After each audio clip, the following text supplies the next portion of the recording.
Assalamualaikum warahmatullahi wabarakatuh. Selamat pagi teman-teman. Semoga teman-teman mahasiswa dalam keadaan yang baik.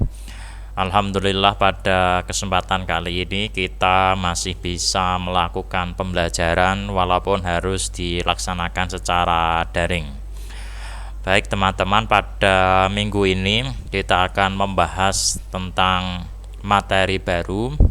Tapi sebelumnya saya akan sedikit mereview materi yang sudah pernah kita bahas di minggu kemarin. Jadi di minggu yang lalu kita sudah membahas tentang rubrik penilaian.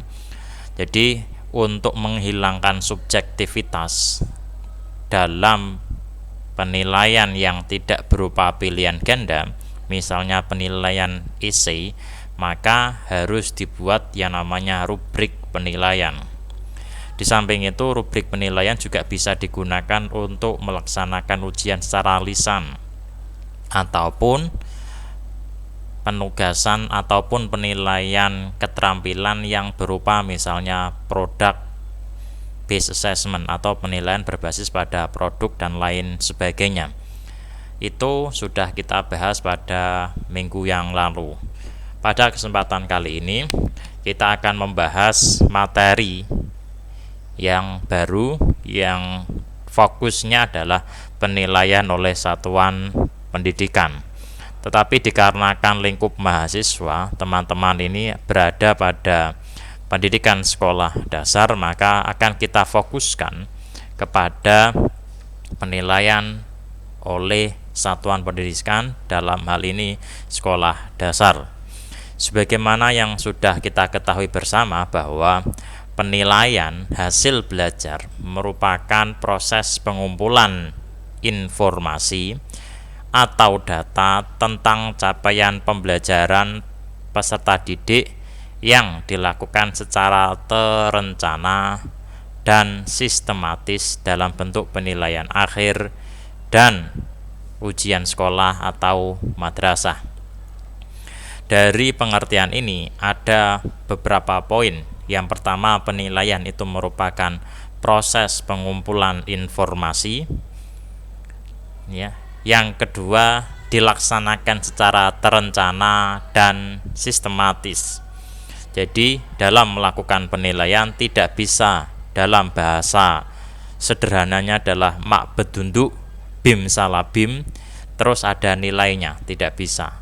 Tetapi penilaian itu merupakan suatu proses yang harus dilaksanakan. Lingkup penilaian peserta didik di tingkat sekolah dasar itu sama dengan penilaian peserta didik di tingkat di atasnya atau di bawahnya, yang mencakup sikap, penilaian aspek sikap, penilaian aspek pengetahuan atau kognitif, dan penilaian aspek keterampilan atau psikomotorik. 3 penilaian ini harus dilaksanakan oleh seorang guru dengan cara yang berbeda-beda, dengan instrumen yang berbeda. Sebagaimana kita ketahui, untuk penilaian sikap maka dilaksanakan dengan cara observasi, itu yang utama. Untuk yang tambahan bisa dilaksanakan dengan cara penilaian antar teman atau penilaian diri sendiri. Penilaian pengetahuan itu bisa dilaksanakan dengan cara memberikan tes, ujian, ataupun berupa penugasan. Aspek keterampilan itu bisa dilaksanakan dengan berbagai cara, misalnya penilaian berbasis pada produk, penilaian proyek, bahkan portofolio dan lain sebagainya. Caranya berbeda-beda. Selanjutnya adalah bentuk penilaiannya. Bentuk penilaian untuk teman-teman di sekolah dasar dan tingkat di atasnya itu bisa berupa penilaian akhir semester yang disingkat dengan PAS. Penilaian akhir semester ini digunakan untuk mengukur kompetensi peserta didik di akhir semester gasal. Jadi istilah pas itu hanya di semester gasal. Ya, hasil dari penilaian akhir semester ini nanti akan diolah dan dianalisis untuk mengetahui ketuntasan hasil belajar peserta didik. Untuk mengetahui ketuntasan belajar peserta didik dan juga bisa dimanfaatkan untuk pengisian rapot. Untuk bisa mengetahui ketuntasan peserta didik, maka teman-teman mahasiswa itu harus ingat kepada materi yang sudah kita pernah bahas sebelumnya, yaitu tentang KKM.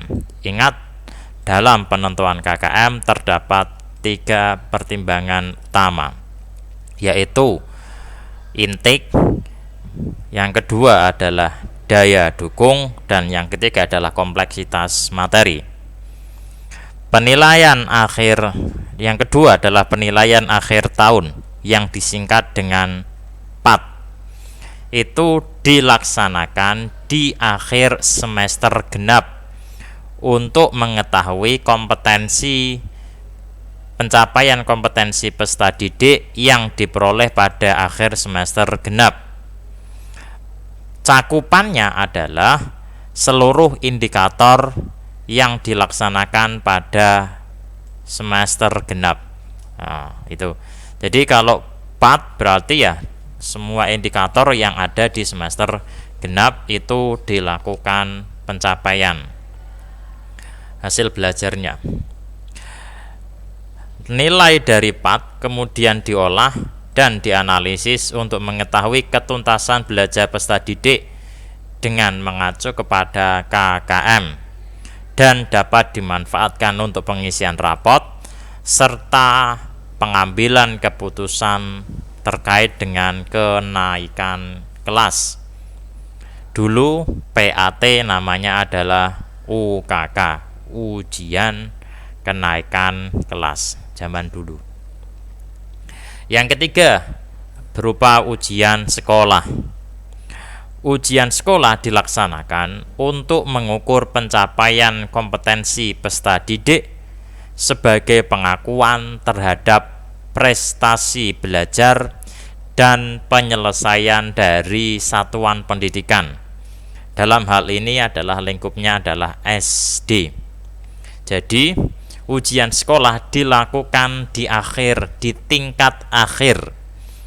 Kenapa? Karena berupa pengakuan bahwa peserta didik telah menyelesaikan proses pembelajaran dari kelas 1 sampai ke kelas 3. Sampai ke kelas 6. Ya, itu berupa pengakuan. Ya, seperti itu. Hasil ujian sekolah nanti digunakan untuk pertimbangan kelulusan peserta didik dari satuan pendidikan. Ya, jadi nanti akan digunakan untuk pertimbangan dalam penentuan kelulusan. Seperti itu. Ya, itu macam lingkup bentuk penilaian di sekolah dasar. Selanjutnya adalah instrumen penilaian, ya. Jadi ibarat kata instrumen adalah alatnya. Jadi kalau teman-teman mau memotong wortel itu pakai alat apa? Ya, alatnya itu namanya adalah instrumen.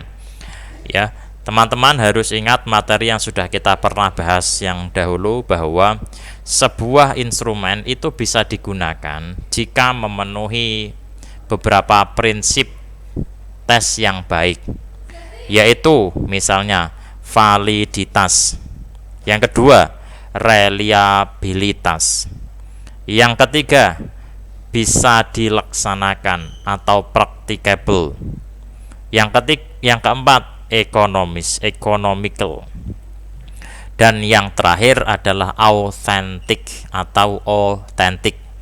Itu sudah kita bahas di pertemuan sebelumnya. Ya. Selanjutnya kriteria kenaikan kelas dan kriteria kelulusan dari satuan pendidikan. Ya. Karena dua hal yang akan berbeda. Jika kenaikan kelas, maka hanya dalam range tingkatan kelas tersebut saja. Tetapi jika terkait dengan kriteria kelulusan, maka berkaitan dengan berbagai hal.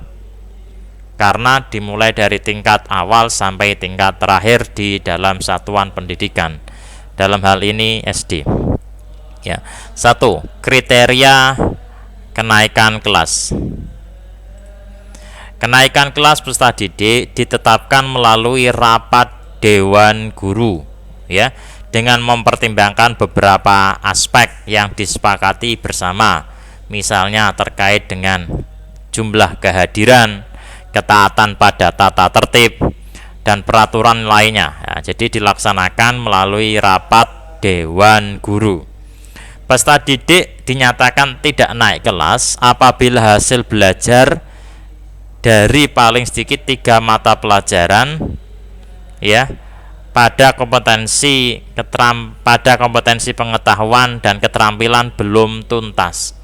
Jadi peserta didik tidak bisa naik kelas jika ada 3 mapel, baik di aspek pengetahuan dan keterampilan itu belum tuntas, atau dari aspek sikapnya yang belum baik, maka boleh tidak dinaikkan. Tetapi itu harus melalui rapat Dewan Guru.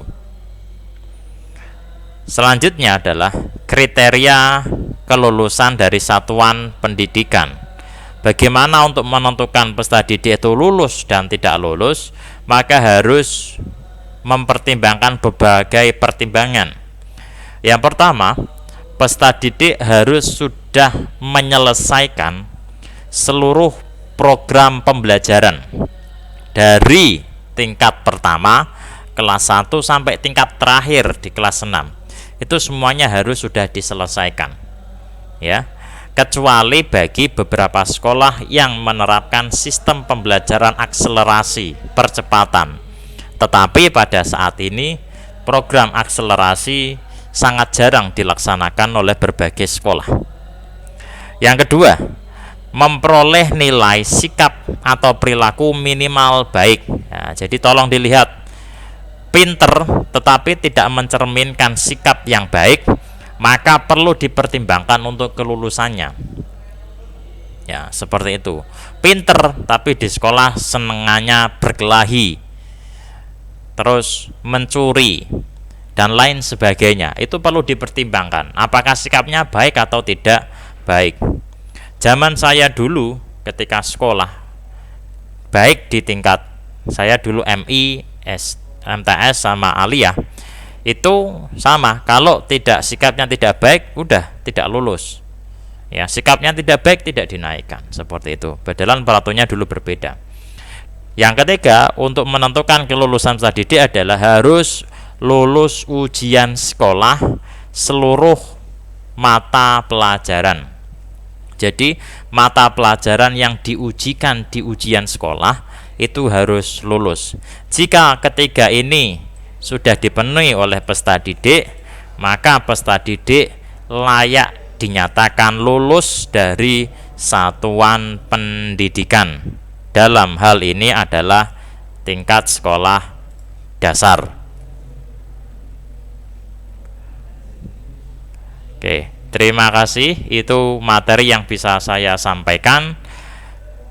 Bila masih ada yang kurang jelas, nanti kita bahas dalam forum diskusi.